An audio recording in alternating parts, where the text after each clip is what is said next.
Dans l'épisode d'aujourd'hui, les chefs locaux accusés d'agir trop lentement dans l'extermination des Tutsis sont remplacés par des autorités chargées d'accélérer les tueries. Le même jour, les infirmières et personnels soignants de l'hôpital CHK, aux côtés de soldats, participèrent au massacre des patients Tutsis, du personnel du CHK et d'autres personnes qui s'y étaient réfugiées.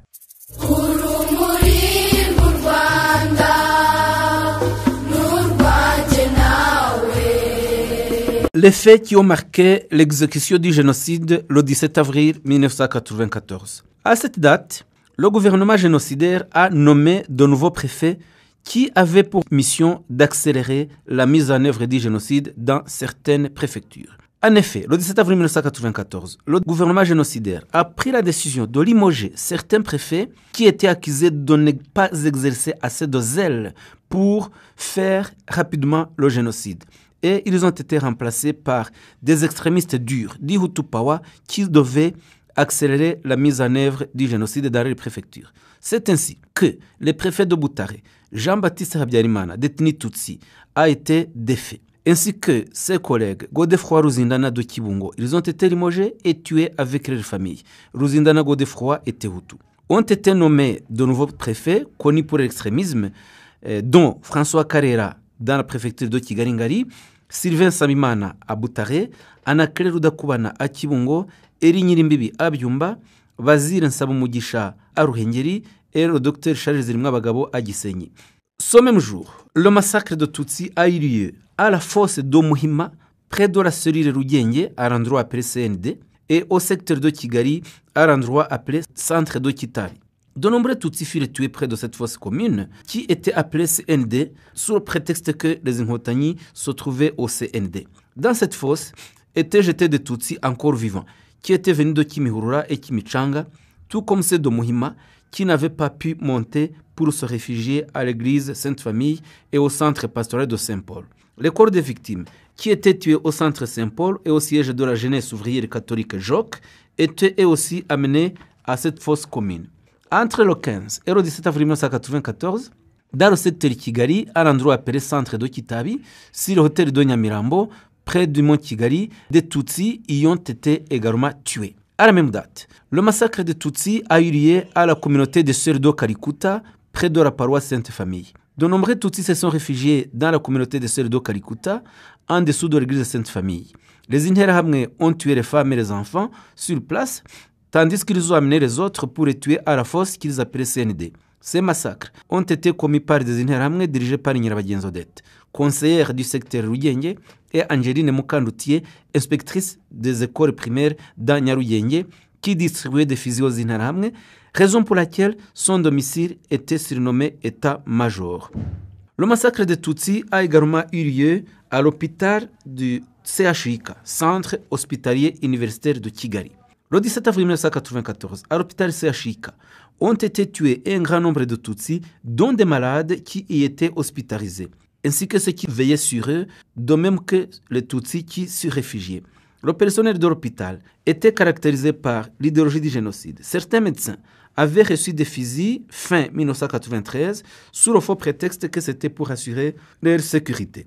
Le directeur de l'hôpital, le docteur Kanyangabo Faustin, a accepté la présence de militaires censés y assurer la sécurité. En avril 1994, ces militaires, dirigés par Ndagijimana Frédéric, alias Kamashini, ont recensé les Tutsis. Près de l'hôpital étaient postés des Interahamwe qui tuaient les Tutsis et qui en étaient chassés. Nteziryayo Benoît, Edith Mukakabera, qui était infirmière, responsable de la maternité, aidait le militaire Kamashini à demander pendant la nuit aux malades leurs cartes d'identité pour identifier les Tutsis. Les cartes d'identité étaient rendues aux Hutus, tandis que celles des Tutsis étaient gardées par Mukakabera, laquelle chassait les Tutsis pendant la nuit sous prétexte qu'ils n'étaient plus malades.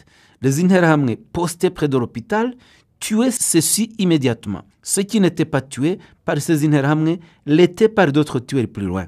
La plupart des Tutsis ont été tués le 17 avril 1994. Des médecins, des infirmiers, des assistants médicaux, des assistants sociaux, ainsi que des employés Hutus de l'hôpital ont eu leur part de responsabilité dans les massacres de Tutsis. Parmi eux, citons le docteur Nteziryayo Benoît, condamné actuellement à 30 ans de prison par la juridiction Gacaca du secteur de Nyarugenge, le docteur Habyarimana Théoneste, condamné en son absence à la prison à perpétuité par la reddition Gachacha du secteur Ruyenge, Dr Gustin Kimana a également commis le génocide au CHUK et a continué ses forfaits dans sa commune d'origine d'Onhongwe en collaboration avec le bourgmestre de Mugina, Martin Damadje. Après le génocide, le Dr Kimana a fui en Zambie et il a été l'un des fondateurs des FDLR dans ce pays et il en a été le dirigeant. En Zambie, il a travaillé à l'hôpital de Lusaka. Il y a également le docteur Ernest Muvunandinda, le docteur Laurent Ruboneza et le docteur Bouvengue Gérard qui ont également commis le génocide au centre universitaire hospitalier de Kigali. Parmi les assistants médicaux et les infirmières qui ont participé également au génocide au CHUK, il y a Ndayambaje Stéphanie, qui est née à Gihinga, en district Rutsiro, qui était infirmière et chef du personnel du CHUK.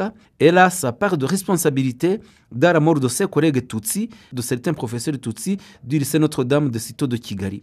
Elle a collaboré avec les militaires qui gardaient le CHUK, à qui elle a donné la liste des Tutsi, lesquels étaient tués. Elle a été condamnée par Gachacha pour le crime de complicité dans la confection de liste de Tutsi à tuer, harcèlement de Tutsi qu'elle savait être pourchassée, et envoyé une jeune fille Tutsi à la mort qui travaillait au CHUK. Il y a également Bananeza Marie-Josée, originaire de Buringa, Gitarama, qui a fait tuer des malades et des employés du CHUK, ainsi que des Tutsis qui s'y étaient réfugiés. Il y a également Edith Mukakabera, Philomène Mukandamadié, qui était originaire de Byumba et qui formaient tous une équipe de tueurs de cet hôpital. Citons également Joséphine Mukaruhungo, originaire de Kibirira, qui a tué de nombreux Tutsis à Kivugiza. Parmi ceux qu'elle a tués, il y a l'enseignante Edith et ses enfants, ainsi que les enfants dénommés Kamatari. À la même date, les massacres de Tutsis ont eu lieu au centre Karayes d'Ondera, dans le district d'Ogasabo. En 1994, dans ce centre Karayes s'y étaient réfugiés de nombreux Tutsis qui venaient de la colline d'Ondera même, Rubungo, Jurwe, Morindi, Gasogi, Kanombe et Remera, espérant y être en sécurité, étant donné que le centre était géré par des religieux belges des frères de la Charité. Ils se sont réfugiés le 8 jusqu'au 10 avril 1994 et le 10 avril, les Interahamwe ont commencé à lancer des attaques, mais sans pouvoir tuer beaucoup de personnes, car ils se heurtaient à la résistance des Tutsis et n'avaient pas encore pu entrer dans le centre. Certains de ces réfugiés avaient avec eux leurs armes traditionnelles avec lesquelles ils se défendaient. Le 11 avril 1994, les militaires belges sont venus évacuer des frères et des malades de nationalité belge et leurs chiens. Dès le départ, les Interahamwe ont multiplié des attaques, mais se sont toujours heurtés à la résistance des réfugiés Tutsis. Les Interahamwe impuissants ont alors appelé en renfort des militaires du camp de Kanombe qui arrivèrent le 17 avril.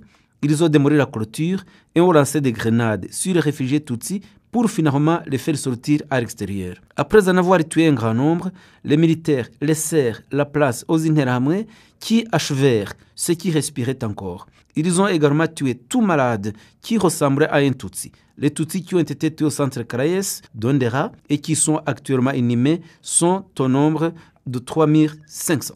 Sur cette colline d'Ondera habitaient certains des militaires de haut rang de Habyarimana, lesquels, avec leurs familles, ont incité la population locale à commencer le génocide. Y habitaient également de hauts fonctionnaires, dont Bonameka Stanislas, ancien ministre de la Justice, le bourgmestre de la commune Rubungo, Lugienganganizi Valens et autres.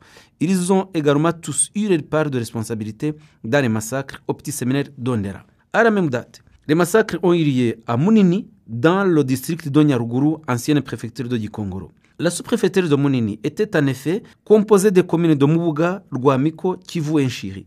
Les massacres qui y ont été commis ont été dirigés par le sous-préfet Damien Biniga. Cela a commencé le 11 avril 1994 à Munini, au centre commercial, où se tenait le marché chaque lundi. Le sous-préfet Damien Biniga et le bourgmestre de la commune Mubuga, Nyiridandi Charles, ont co-dirigé une réunion à laquelle a participé la population qui fréquentait le marché et ils ont incité cette population Hutu à prendre les machettes et tuer les Tutsis. Les 12 et 13 avril, des gendarmes ont été envoyés au domicile des Tutsis pour vérifier qu'ils étaient tous partis à la sous-préfecture de Munini, comme cela avait été décidé. Ceux qui étaient pris, n'étant pas partis à la sous-préfecture de Munini, y étaient amenés de force. Et les réfugiés arrivés à la sous-préfecture vivaient dans de très difficiles conditions, étant donné notamment qu'ils étaient assoiffés du moment que les canalisations qui les rapportaient de l'eau avaient été sabordées.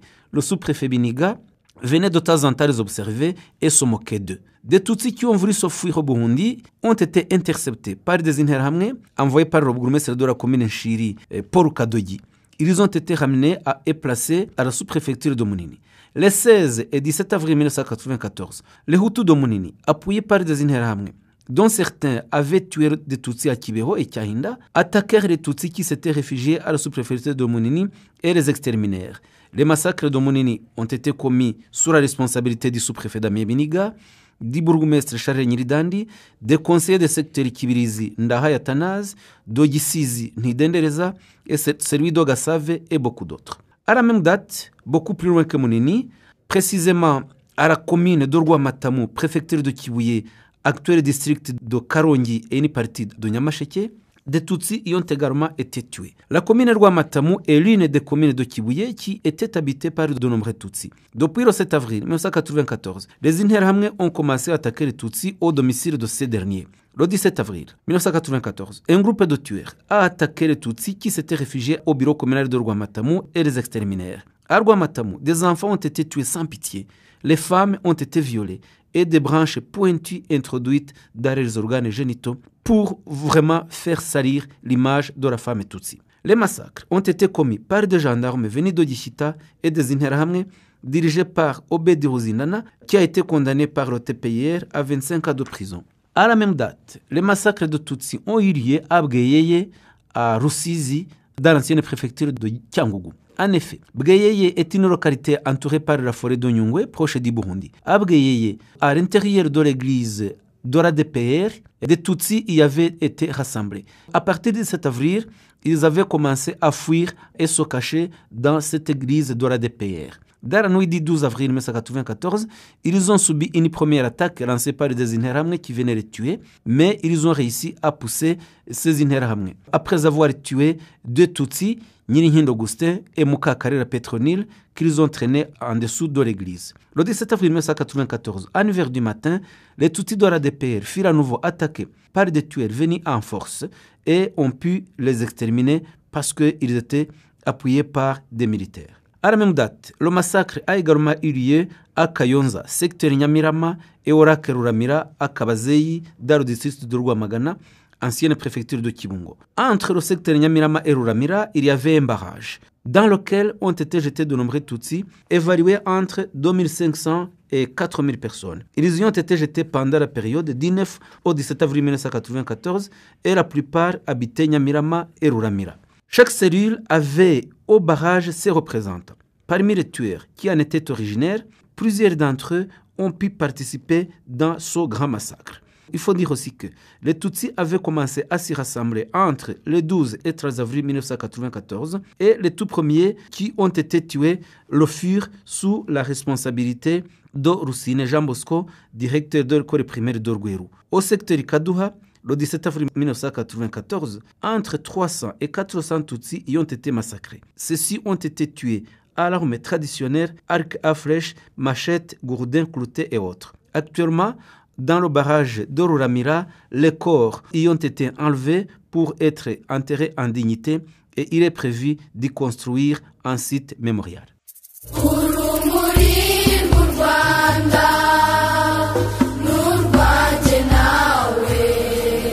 Merci d'avoir écouté ce nouvel épisode du podcast Kwibuka.